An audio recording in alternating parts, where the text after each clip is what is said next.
¿Qué tal amigos? ¿Qué tal? Hola, mi nombre es Henry Rijo, como cada semana feliz de compartir con ustedes. Bienvenidos al podcast de Henry.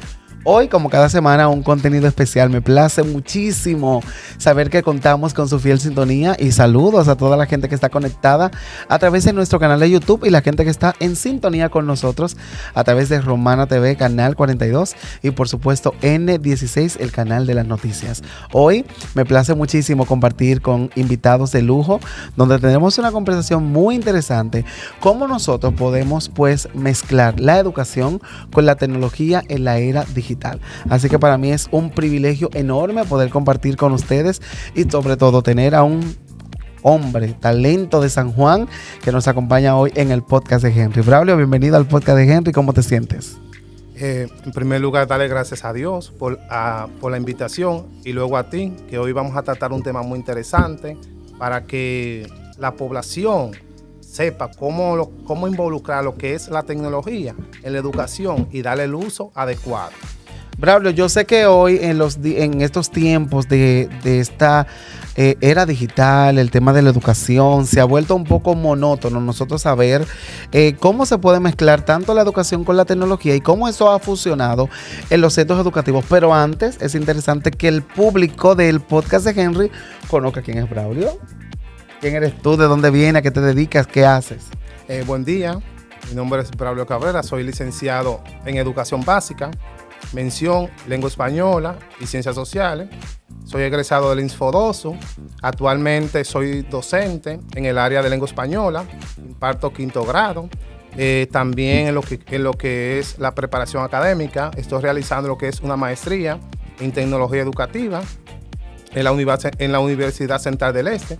También, aparte de ser educador, tengo lo que es una data en lo que es los trabajos sociales y comunitarios, tanto en San Juan como fuera de San Juan.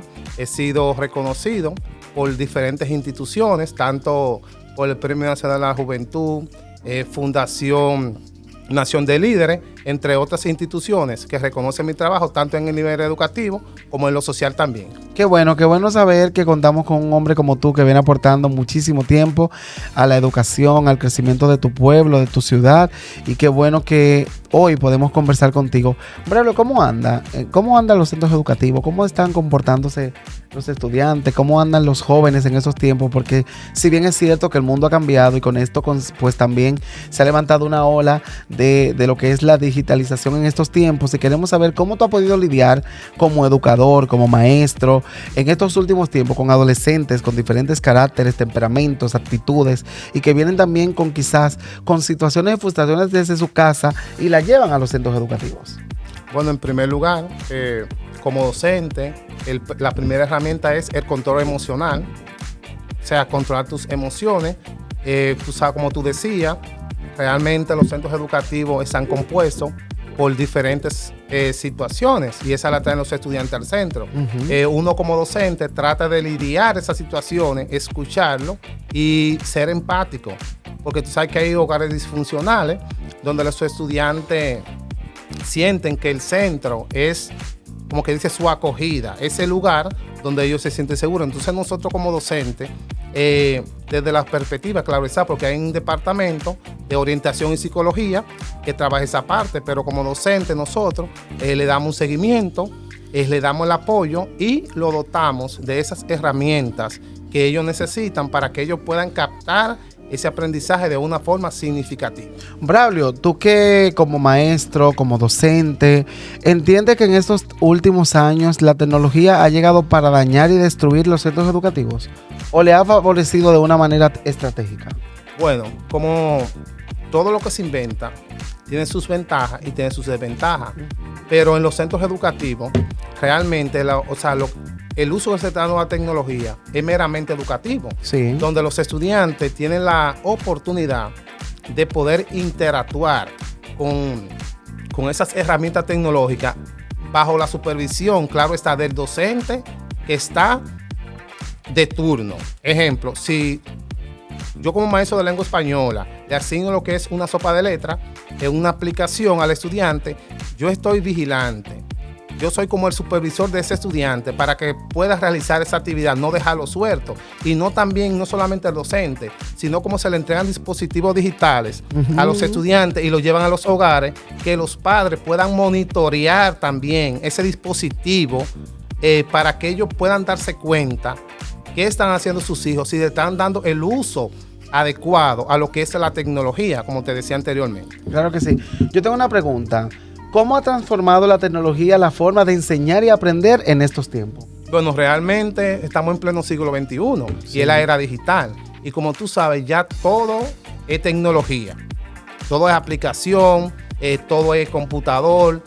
Ya realmente las pizarras que utilizábamos anteriormente, que era de tiza, ya hay pizarra digitales, PDI, que tenemos en los centros.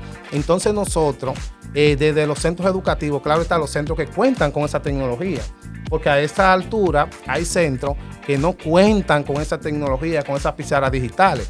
Pero también hay que tener en cuenta que dependiendo del contexto, hay comunidades que por la lejanía que presentan, por la distancia, los maestros tienen que adaptar esa tecnología, o sea, la tiza tradicional y otras herramientas que el medio brinda al contexto de enseñanza-aprendizaje. Pero en mi caso, nosotros utilizamos la tecnología en lo que es los procesos para dinamizarlo, para captar la atención de los estudiantes. Es con el objetivo que tú uses la tecnología.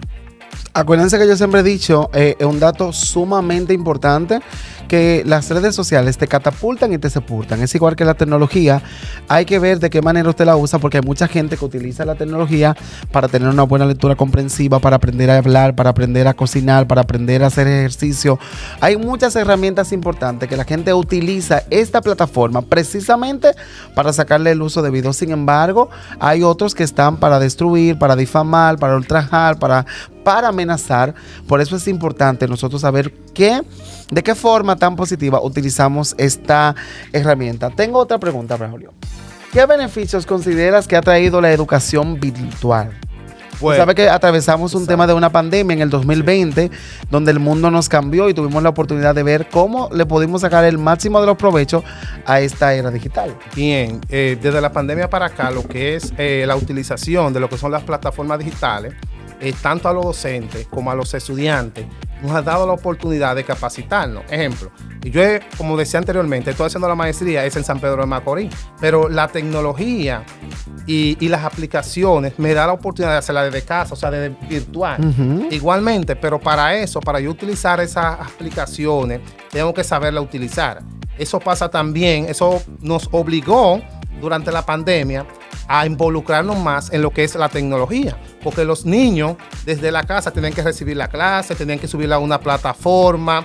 O sea, los padres estaban como más pendientes durante la pandemia porque tenían que darle el seguimiento necesario y adecuado a los estudiantes. Y también ahora, porque ya lo que es el lápiz y el papel va a pasar lo que es una forma obsoleta, porque ya tú en un formulario de Google tú puedes elaborar un examen, el estudiante te lo responde y automáticamente va a tener su calificación. O sea, que no es necesariamente que ya tú digas que tiene tanto. No. Si el examen vale 100 y respondió de forma correcta, automáticamente termine, va a tener su calificación. Mira, tú sabes que si bien es cierto que todo lo que estamos estudiando, como en tu caso, que nunca te has detenido de estudiar, y eso es interesante, saber que de una forma u otra uno le saca provecho a este tipo de herramientas tan importantes. Pero, ¿crees que la tecnología puede reemplazar a un maestro en una hora en cualquier momento? ¿Eso le afectaría a ustedes como docente? Bueno, como te dije anteriormente, algo que nos diferencia a nosotros de un robot o de una inteligencia artificial es la capacidad de pensar, y porque somos seres humanos, claro está. Podemos observar que un robot te puede dar un noticiero como una persona normal, pero hay algo que lo diferencia de nosotros, que es la capacidad humana y los sentimientos. O sea, que una máquina te puede dar una clase, pero no va a tener ese acercamiento de afinidad con los estudiantes, sino que va a mantener como una barrera con el estudiante. Eso es lo que nos diferencia a nosotros los seres humanos de los robots, que tenemos la capacidad de pensar, de expresar emociones. O sea que si bien es cierto, tú dices que no, que la tecnología no va a reemplazar a los docentes. Al final siempre vamos a tener maestros que se encarguen de dar su clase de manera efectiva, ya sea de manera virtual o de manera presencial. Yo creo que eso es igual que los medios de comunicación. La gente dice que la televisión va a desaparecer, que la radio va a desaparecer, que todo va a desaparecer. Señores, esto no va a desaparecer. Quizás se pueda volver un poquito obsoleto o quizás la gente no la consuma, pero siempre sus inicios, sus génesis, siempre van a permanecer en el tiempo. Porque si bien es cierto, entonces, si va a desaparecer, como hemos visto ahora con el tema de los paneles solares, que va a desaparecer de norte, de sur, de este, todo lo que tiene que ver con la energía eléctrica. No, lo que pasa es que el mundo se va cambiando, nos vamos reinventando, pero hay cosas que yo estoy seguro que nunca van a desaparecer. Sí, en ese mismo ámbito que tú mencionabas, recuerda que todo se adapta a la necesidad de la persona. Así es. Todo es por necesidad. Quizá en la ciudad no usan los paneles solares, pero hay en campo que no tienen la facilidad de un tendido eléctrico y tienen que auxiliarse de ahí. Eso pasa con la tecnología en los diferentes ámbitos. Si yo en mi centro no cuento con las herramientas tecnológicas adecuadas, yo lo que voy a hacer, que al momento lo que yo tengo es mi tecnología. Si mi tecnología es la tiza y la pizarra tradicional, yo tengo que adaptar ese recurso a la necesidad del estudiante. Ok, que tú entiendes que todavía en este tiempo se sigan utilizando las tizas y las pizarras. Se siguen utilizando, como te dije, porque dependiendo del contexto y dependiendo del lugar. Porque quizá hay comunidad que quieren estar en la era digital, pero lamentablemente todavía tú entiendes algo, Braulio, perdóname que te interrumpa. Sí. Tú entiendes que hay lugares que todavía la era digital no ha llegado y que siguen siendo utilizando la misma herramienta de aquellos tiempos, el libro Nacho, los libros de lectura, la pizarra, los trabajos cotidianos que se hacían en las escuelas. Como te dije ahorita, que planteábamos, que fue un ejemplo vivo que tú diste sobre los paneles solares y la energía eléctrica. Bien, hay campo, hay escuelas que por la localización donde se encuentran, lamentablemente, no se le puede instalar una PDI, no se le puede llevar una antena un repetidor de señal, por la localidad, la lejanía que presenta. Sin embargo, el profesor tiene que trabajar con lo que tiene en el medio, porque yo fui, en primer lugar, cuando yo trabajé en educación, a mí me tocó trabajar en un campo. En ese campo, yo tenía mi pizarra normal, mi tiza, y yo tenía que adaptar esos recursos que yo tenía a la necesidad del estudiante. Claro. Ahí el celular era obsoleto, o sea, no funcionaba. No, claro. Entonces yo tengo que adaptar esos recursos que tengo a la necesidad del estudiante, y esa es mi tecnología. Braulio, yo quiero hacerte una pregunta. Yo creo que este va a ser el corte que yo voy a tomar, que es para mí muy importante. ¿Tú entiendes que se ha cualquierizado hoy en día el término de maestros? Hoy todo el mundo da clase, hoy todo el mundo quiere ser docente, pero quizás no tiene la preparación como tal. ¿Entiendes tú que hay mucha gente que ha querido cualquierizar ese oficio tan importante como lo que es la educación y dar clases en los centros educativos a los estudiantes? Bueno, en primer lugar, cada profesional que tiene una carrera, un doctor, un ingeniero, pasa por la mano de un maestro, claro está. Claro. Pero como tú decías, hay personas que tienen que trabajar las competencias, porque para tú desarrollar un proceso de enseñanza-aprendizaje, tienes que tener competencias, habilidades, destrezas, que los estudiantes puedan observar, puedan decir, mire, el profe domina tal tema, no entendí tal actividad, déjame preguntarle, sino que los profesionales en todas las áreas necesitan constante capacitación. Mira, tú dijiste un dato importante, perdóname, Braulio, que te interrumpa. Okay. Pero mira, yo no me había puesto a analizar eso. Un doctor tiene que pasar por la mano de un maestro, un arquitecto, un ingeniero. Cualquier gente debe de pasar por la mano de ustedes, los maestros. Si ustedes tienen una gran responsabilidad. Porque si la gente no es buena, va a decir la culpa es del maestro. Exacto, como te decía, todos los profesionales, independientemente de la área o de la rama que sean, tienen que pasar por mano de un maestro. Claro. Entonces, como decíamos anteriormente, como estamos en la era digital, en pleno siglo XXI, los docentes tenemos que estar en constante capacitación, preparación, porque hay estudiantes que realmente dominan cierta plataforma más que un maestro. Y le hacen preguntas referentes a esa plataforma, pero si usted no tiene la preparación, si usted no se educa en esa parte, no se capacita en esa parte, entonces ya es un tema que se genera en el aula. Claro que entonces sí. Por eso nosotros, en mi caso particular, siempre vivo tomando talleres con lo que tiene que ver con tecnología y capacitándome en diferentes áreas del saber. Mira, yo quiero destacar esta pregunta que yo sé que mi jefa Loreni le va a gustar mucho y yo sé que como ella me sigue con el tema del podcast, es interesante. ¿Qué papel juega la inteligencia artificial en el futuro educativo de nuestro país? Bueno, excelente pregunta. Ya realmente podemos observar que la inteligencia artificial te hace todo. Todo, hermano, todo. Entonces, que eso no va a llevar que realmente dejemos de funcionar el cerebro y no le demos la utilidad necesaria. Porque si yo tengo un libro de 200 páginas y la inteligencia artificial me lo resume en 2 minutos, yo no tengo que leer ese libro. No, para nada. O sea, ya cuando el profesor me pregunte, tú buscas un resumen en ChatGPT. ChatGPT, dame un resumen del libro El hombre sin corazón. Pero ahí te parece todo. Hay una vertiente que tú no vas a tener la capacidad crítica de profundizar. De profundizar y argumentar de qué trata ese libro. O sea, cuál es la moraleja que te deja, qué valores se desprenden de ahí. Entonces, como te dije anteriormente, las inteligencias artificiales tienen sus ventajas y tienen sus desventajas. Bien, nosotros en la maestría nos dicen si la podemos utilizar, pero de una forma prudente y no depender de ella. Así es. O sea, yo no puedo depender totalmente de que una inteligencia artificial me va a resumir un libro, me va a hacer un ensayo. Y a final de cuentas, ¿qué aprendizaje obtengo yo de eso? Ninguno. Es así.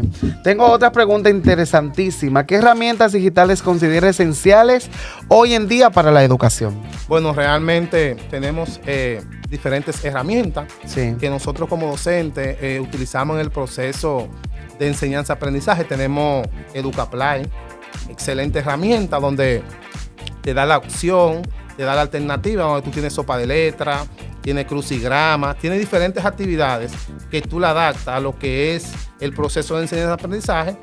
Y Artema, también tenemos Geniality, excelente herramienta, muy buena, nosotros la utilizamos para realizar lo que es la diapositiva. Tenemos Gamma también, que es otra herramienta digital, que es como una inteligencia artificial donde tú introduces el tema y ya te genera la diapositiva, te genera todo. Mira, es que por eso te he dicho, Braulio, que el mundo ha cambiado tanto. La gente ha cambiado tanto que ya hoy todos lo quieren echar la culpa a la inteligencia artificial.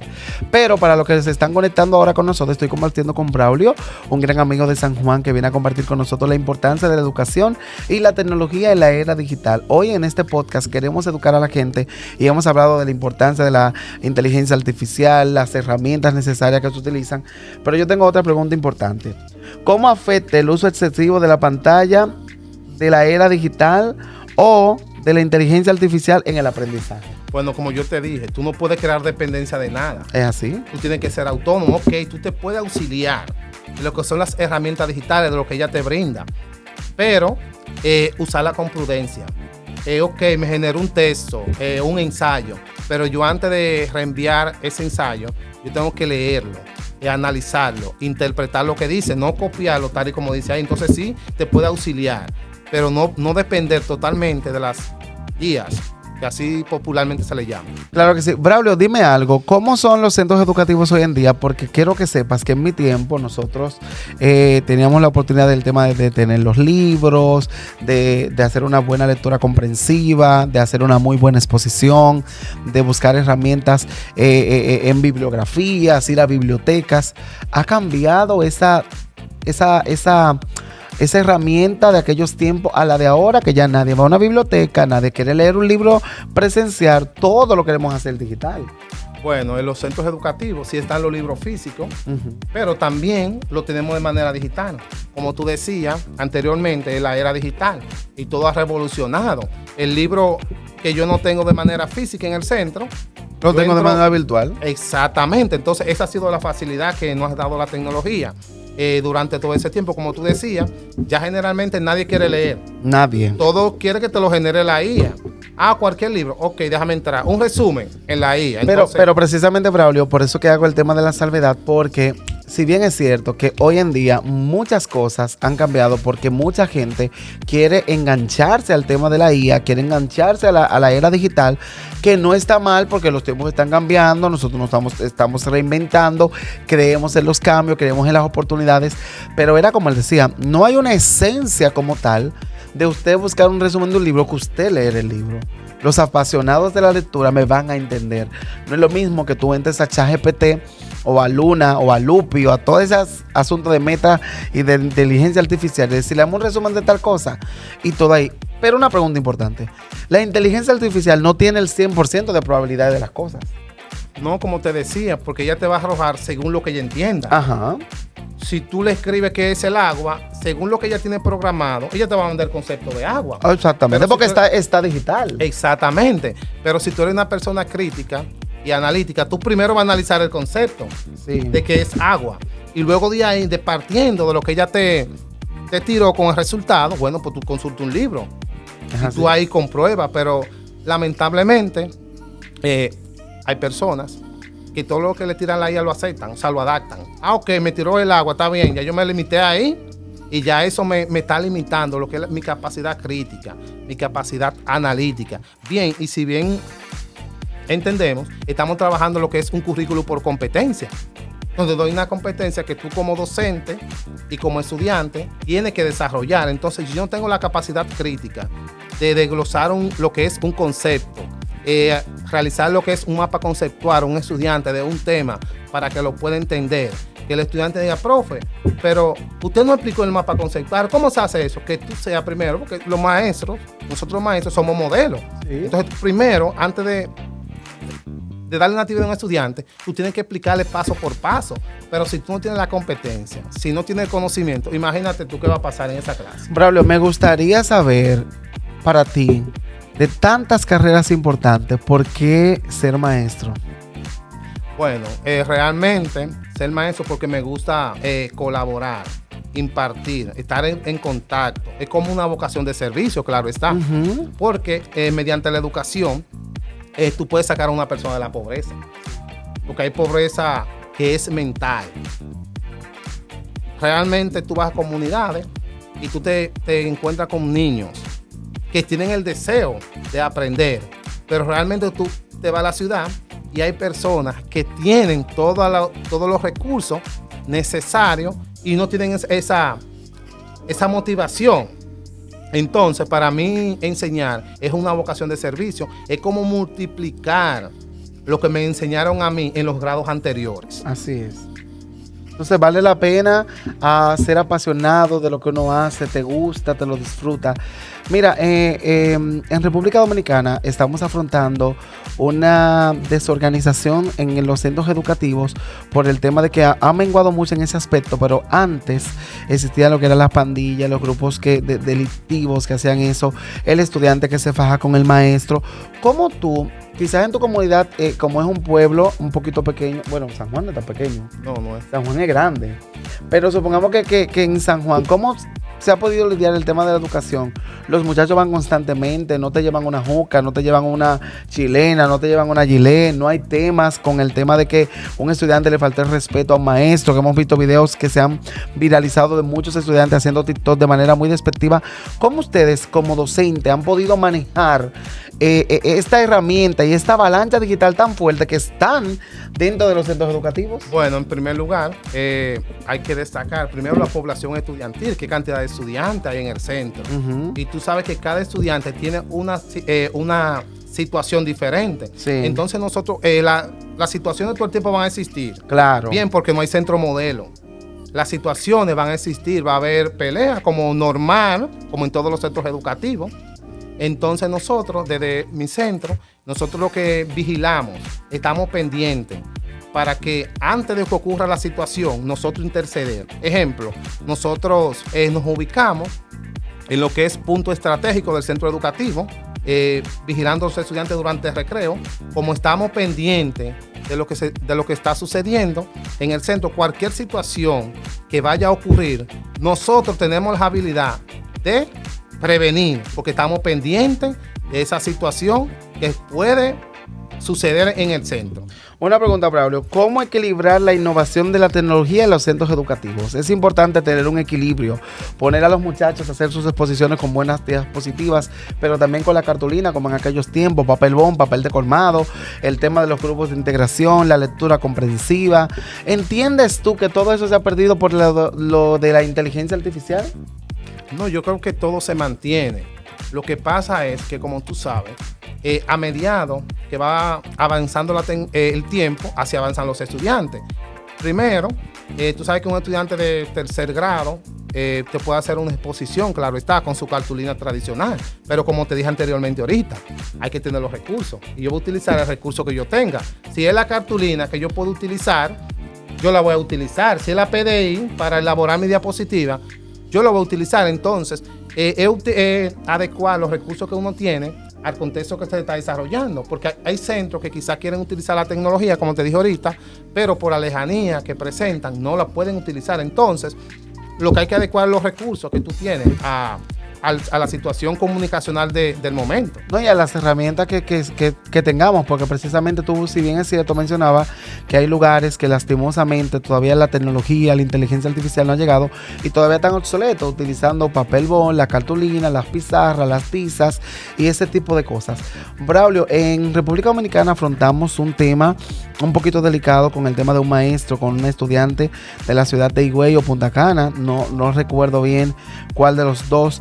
Si bien es cierto que hoy en día las jovencitas han buscado un método de ir un poquito diferente a los centros educativos, un poquito provocativa, ¿cómo entiendes tú que ha manejado el Ministerio de Educación el porcentaje de educación efectiva para esos centros educativos precisamente? Y este tema de cosas lo vemos de los centros educativos públicos. Bien, en primer lugar, lo que tú tienes que implementar es el respeto con los estudiantes, mantener una línea. No es que tú eres estático, claro está, pero usted debe establecer lo que es un orden con el estudiante. Ustedes como maestros, perdóname que te interrumpa, tienen una gran responsabilidad porque ustedes están lidiando con un grupo de jóvenes con temperamentos, caracteres, como dije al principio, formas, situaciones, frustraciones que vienen desde la casa, jóvenes que se han intentado suicidar, otros que han querido quitarse del camino, quitar a otros. En los centros educativos te lo digo porque yo vengo muy humildemente de centros educativos públicos, de escuelas públicas, y yo puedo dar fe y testimonio que de las escuelas públicas se salen estudiantes buenos, estudiantes que tienen una meta, estudiantes que tienen un mapa de sueños, que tienen objetivos principales de lograrlo. Siempre se ha querido como dividir, ¿no? Que los que están en escuelas privadas con los que están en escuelas públicas. Yo te apuesto a ti que de las escuelas públicas han salido más muchachos buenos que de la misma escuela privada. ¿Por qué? Porque la calidad de maestro no es porque sea pública o porque sea privada, sino que yo siempre he entendido que los maestros que están en los centros educativos públicos lo hacen por vocación, por elección, porque le gusta enseñar, y esto tiene que salirte. Eso la gente tiene que apasionarle. Bien, como te decía, tú debes lo que es mantener la disciplina en lo que es el salón de clase. Yo me caracterizo por eso. Por ejemplo, sí. Desde el día cero que iniciamos el año escolar, establecemos lo que son unas reglas, unas normas en el curso que el profesor y el estudiante deben cumplirla. Entonces, si tú mantienes un parámetro con lo que es estudiante, maestro, o sea, yo te aseguro a ti, durante el tiempo que yo tengo en el sistema educativo, durante el desarrollo de mi proceso, yo no he podido observar que se ha generado lo que es un conflicto durante el desarrollo de lo que es mi planificación, en mi plan diario, porque yo establezco reglas. Yo le digo a los estudiantes, hay un momento para todo. Una vez que iniciamos el proceso de enseñanza-aprendizaje, el proceso vamos a aprender, porque hay un inicio donde tú haces una dinámica para romper el hielo, pero ya se terminó la dinámica. Vamos a comenzar con la clase. Y algo que se fomenta, yo fomento con los estudiantes, es que tú tienes que hacerle entender que ellos son los protagonistas del proceso. Así es. Ellos son el eje principal de ese proceso y que sin ellos no hay escuela. Puedes haber 80,000 profesores, pero sin estudiantes no hay escuela. Es así. Sin estudiantes no hay escuela, y se supone que hay una responsabilidad del maestro que tiene que velar precisamente para que eso se cumpla al pie de la letra. Braulio, yo estoy encantadísimo de tenerte conmigo. De verdad que es un privilegio poder compartir contigo, que tú hayas venido desde San Juan para hoy hablar de temas educativos y sobre todo hablar de la importancia de la educación en la era digital y sobre todo la importancia de la inteligencia artificial en los centros educativos. Pues bien, gracias a ti por la invitación, y ya para finalizar, sí, claro, vamos a dejarlo con una pequeña frase que dice que la educación es el arma más poderosa para cambiar el mundo. Entonces, si tú estás educado, tú puedes cambiar totalmente, cambia tú y cambia también tu ambiente. Braulio, si yo te hago una preguntita rápida, yo te pongo dos opciones: arquitecto o maestro. Maestro, sin pensarlo. ¿Médico o maestro? Maestro, porque esa es mi vocación, eso es lo que yo sé y para eso estudié y me estoy preparando para eso. Todavía, yo siempre que nunca está de más terminar de prepararse y sobre todo que la gente pueda entregarse por cuerpo y alma, porque ojalá muchos educadores fueran como Braulio, tan apasionado, un hombre que de una forma u otra le encanta ayudar, servir y apoyar a su comunidad. O él ha recibido múltiples premios, reconocimientos especiales por su aporte a su ciudad y sobre todo hoy me place muchísimo compartir con él aquí en el podcast de Henry. Nosotros de verdad que estamos muy agradecidos, Braulio. Ok, gracias a ti por la invitación. Y redes sociales, tus redes sociales para que la gente te siga. Ok, normal en Facebook, Braulio Cabrera Reyes, en Instagram, Braulio, rayita abajo, Cabrera 7. Así que me pueden seguir. Van a encontrar en mis redes sociales lo que son mis actividades sociales, en lo que me involucro y todo eso. Así que sigan para allá. Señores, nosotros como siempre agradecidísimos de saber que contamos con su fiel sintonía a través de Romana TV, N16, Grupo Lazo y por supuesto Henry TV en mi canal de YouTube. Y no me puedo ir sin agradecerles a mi familia del Hotel Plaza Cavia que siempre hacen que mis estadías aquí sean especiales. Gracias siempre por el buen trato, el buen servicio, la calidad, la higiene. Siempre será nuestra calidad y nuestro sello garantizado. Recuerde que estamos ubicados en la César Nicolás Penson. Ahí usted puede seguirnos en Gasway, puede visitar el Hotel Plaza Cavia. Estamos en Booking, en Airbnb, en donde usted quiera, Bucano. Ahí nosotros aparecemos como el Hotel Plaza Cavia. Síganos en las redes sociales y disfrute de este contenido de calidad. Yo me despido hasta un nuevo episodio y que ustedes tengan un buen fin de semana. Bye bye.